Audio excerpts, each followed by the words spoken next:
Hi, I'm Josh Cadillac, and welcome to my podcast, Know Your Shit. I've been blessed to see great success, as well as seeing the bottom up close and personal in 2008.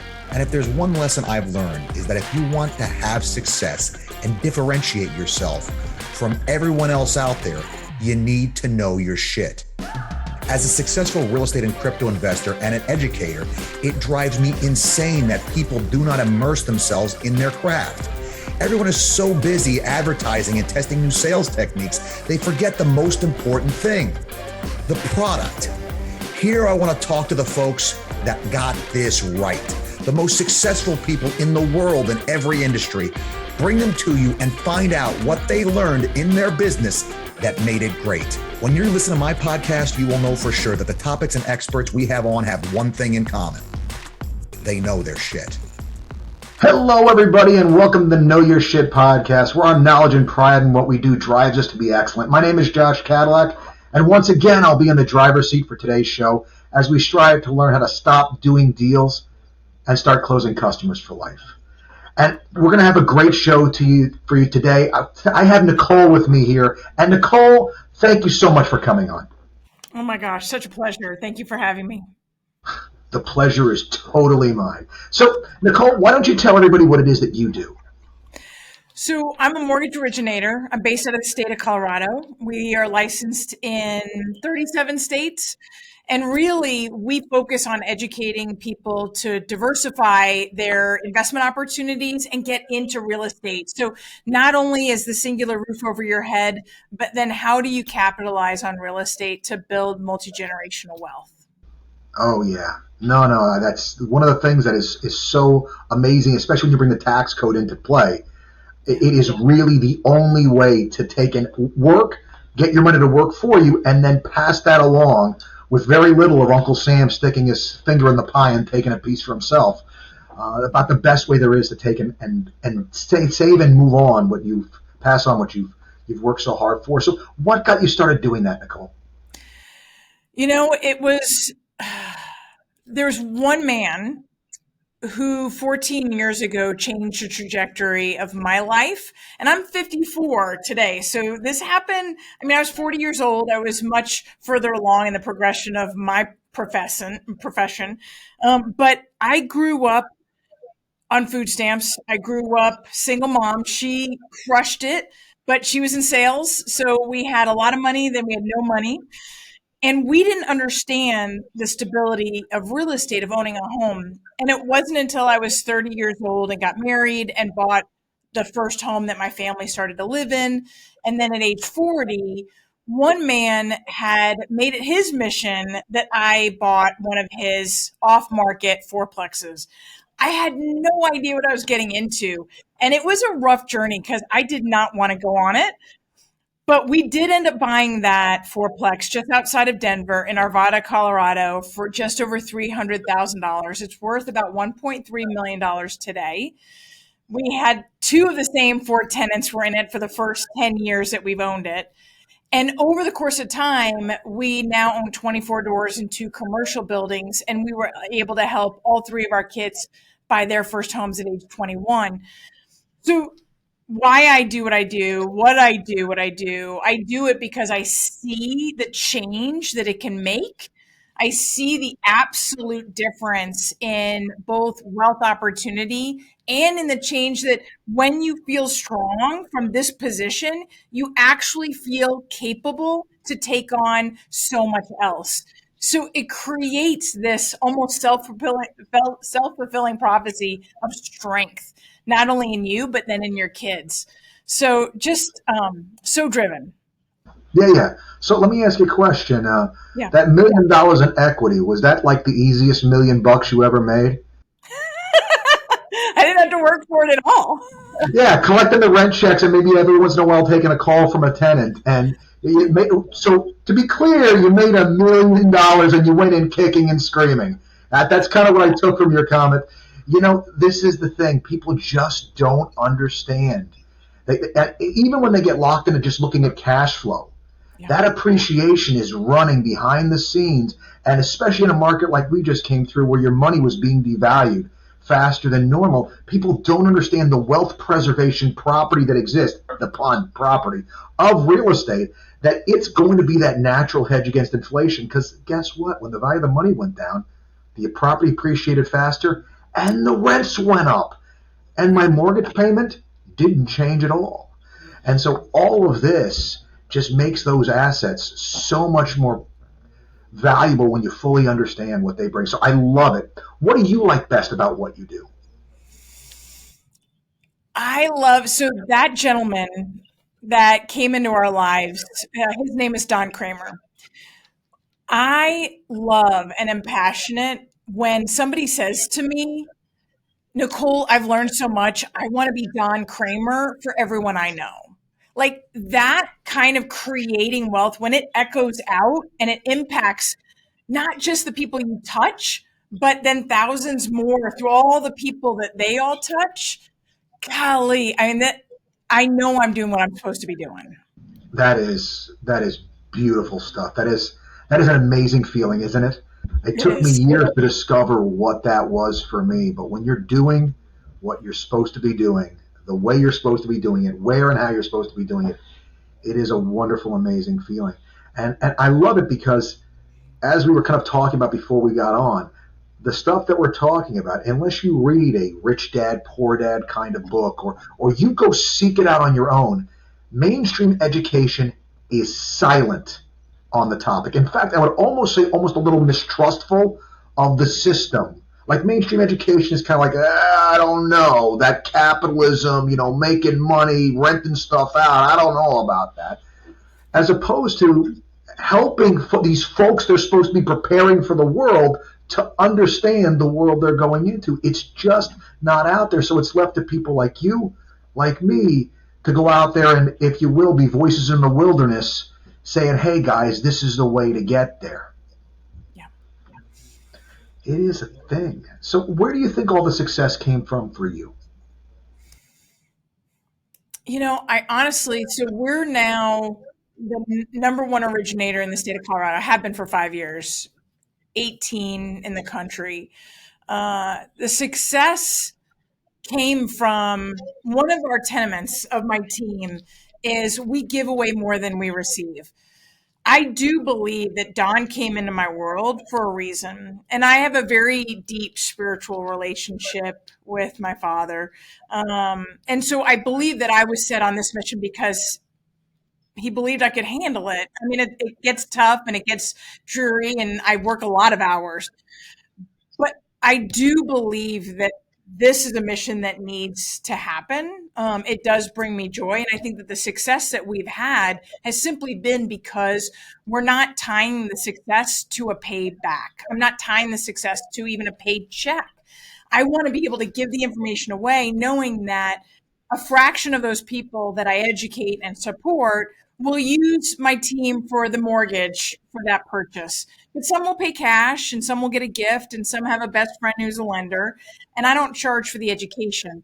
I just have the opportunity to do business with that person and hopefully change the trajectory of their lives. And the money takes care of itself.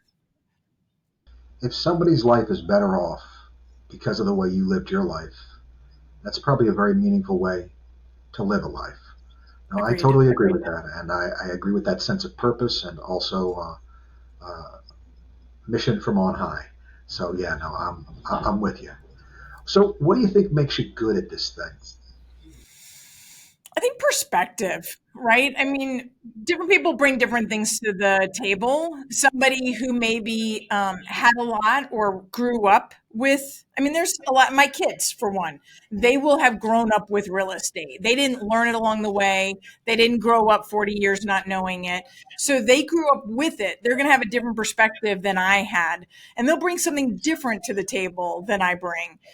But what I bring is that the strength of the perspective of not seeing a clear path towards generational wealth or even self-sufficiency, and then to be able to convert that to something that I can not only learn for myself and create the kind of future that my financial planner had a conversation with us last month and said, you're good. Like you could retire anytime. I mean, how often do you get to hear that?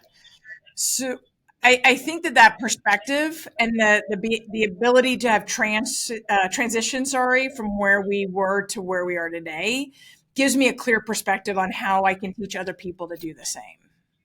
I love it. That moment in time where you can sit there and say, you don't have to work anymore. I'm working now just because I want a miniature giraffe.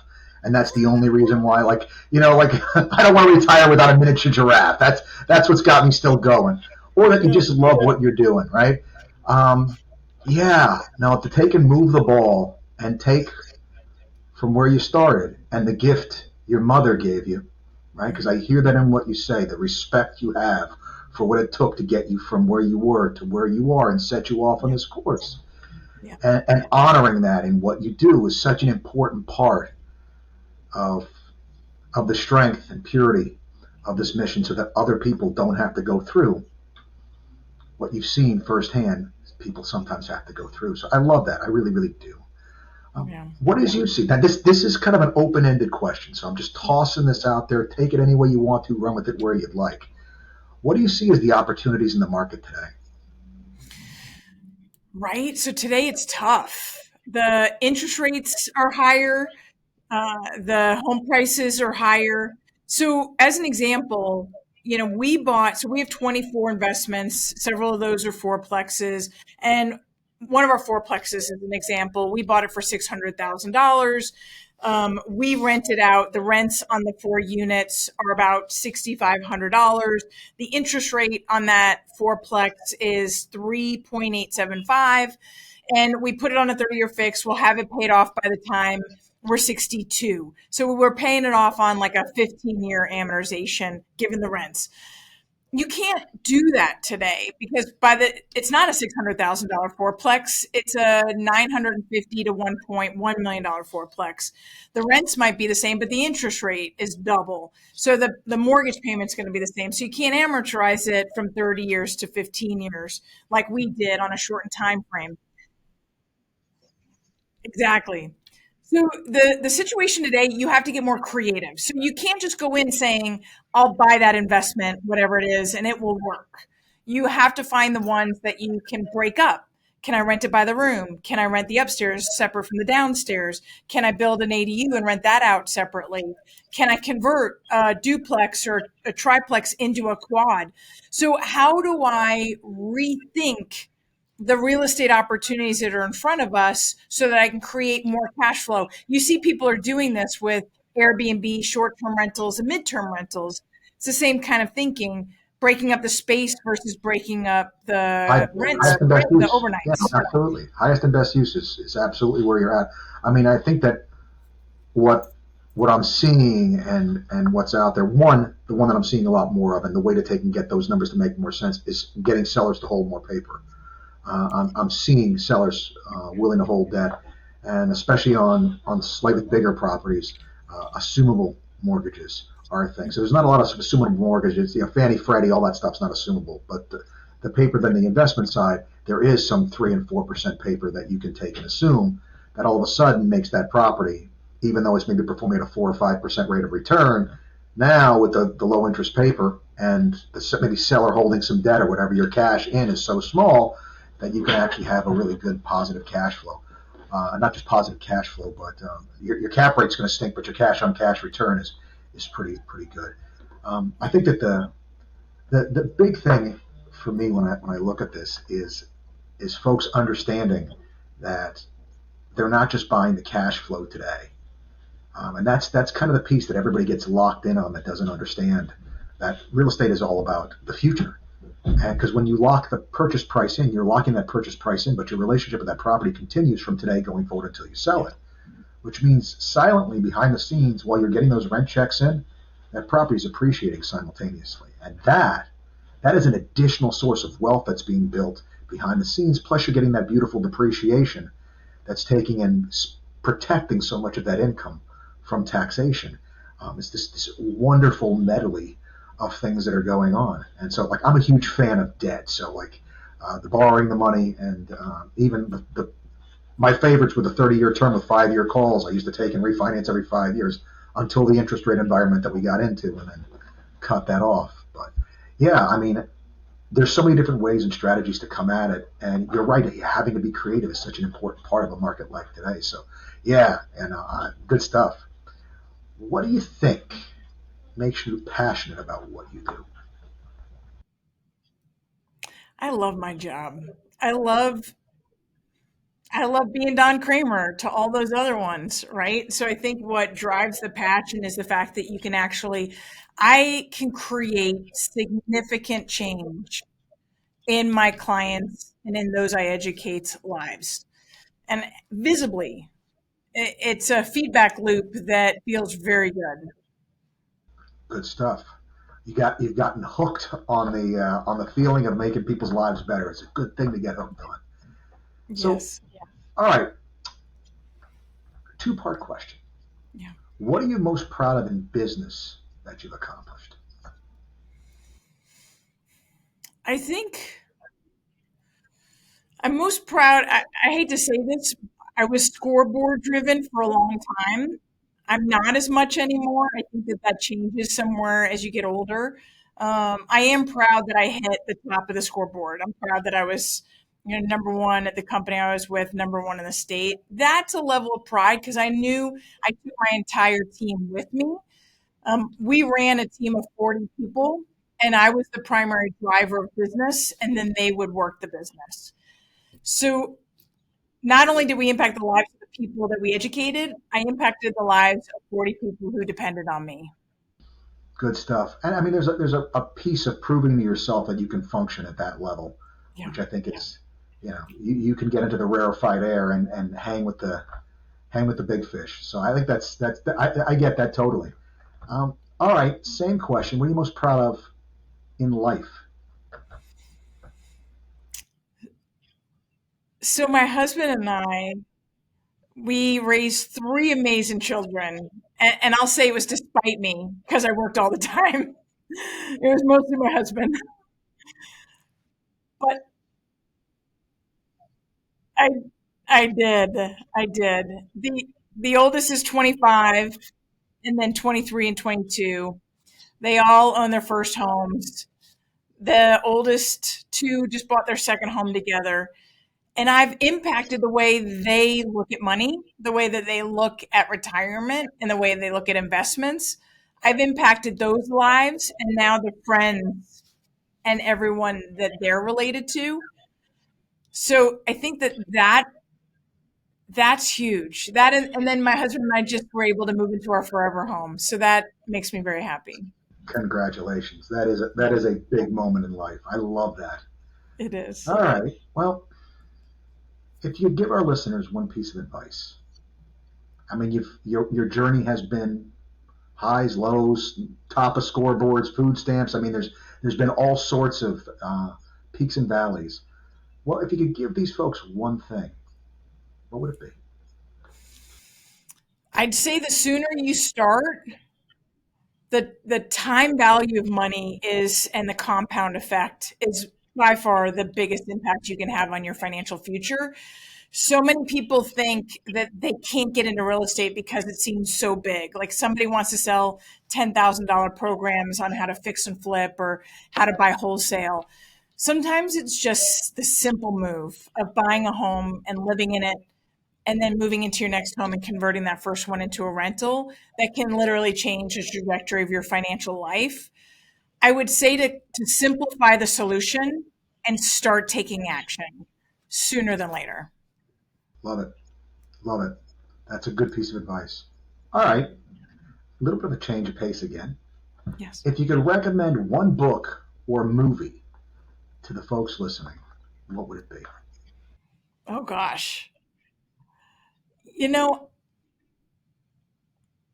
I don't know that I'd recommend everybody watch this, but I love The Big Short because it really told the story and I'm in mortgage lending. God, as far as a great book though, you got me stumped. If you like that one, I'll recommend one to you. There's a book called All the Devils Are Here. I've And never so heard of this one. this book is what The Big Short should have been. Because The Big Short's written by a journalist. Yes. This book is written by the CEO of one of the major banks. So if you want to take and juxtapose the positions, this is a person like you that was in it up to their eyeballs. And the pressures they were getting from government bodies and stuff, like, super worthwhile read. Yeah, it's going to give you a very different perspective than The Big Short did, because The Big Short kind of Absolutely. pointed the finger heavily at greed, and there were much bigger movers in play. So I thought it was a really worthwhile read to kind of get a kind of a wider view of it, I especially when love it. taking I'll pick it up. yeah. It's a good one. All right.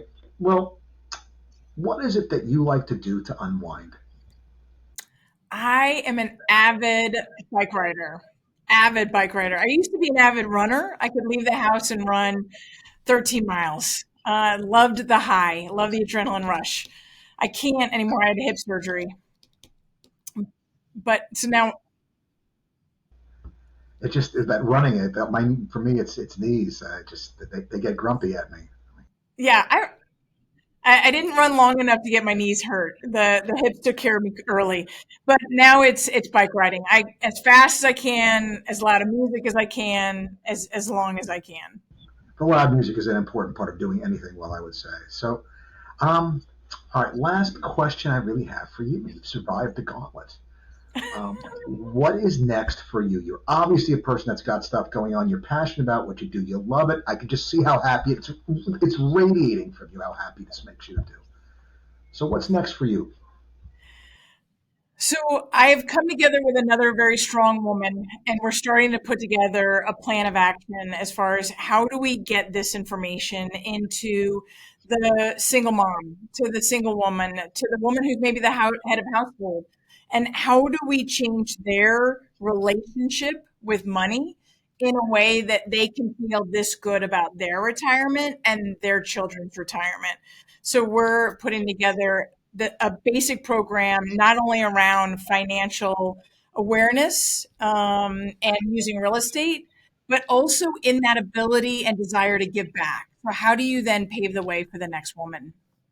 Sure, good Yeah. stuff. All right. Well, then, last thing I have to ask is, if folks want to hear more from you, where can people find you? Oh my goodness. Well, I'm all over social media.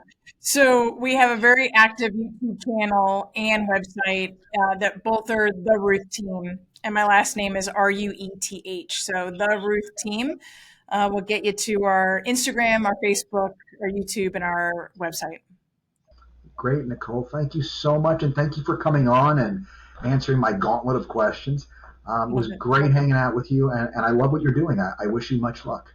Oh, Joshua, thank you so much. That's my pleasure. All right, folks, till next time, reminding you that, well, as it turns out, you need to know your shit. It's important. It's the thing that other people don't do. People don't pay attention. You got to commit to pay the most expensive bill in life, guys. You got to pay attention. You got to know what you're talking about. Till next time, guys. See you then.